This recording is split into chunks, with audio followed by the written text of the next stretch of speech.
அன்பும் ஒற்றுமையும் கற்றுத்தரும் தாயிடம், ஆசிரியர் அருளால் நெஞ்சம் நிறையும் அறிவிடம். கனவுகள் பறக்கும் களம் துர்கா பள்ளி எங்களிடம், நம்பிக்கையின் தீபம் ஏற்றும் வாழ்வின் வழிகாட்டிடம்.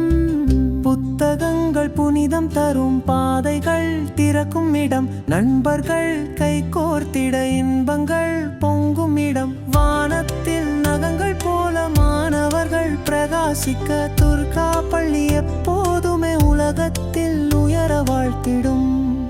அன்பும் ஒற்றுமையும் கற்றுத்தரும் தாயிடம், ஆசிரியர் அருள்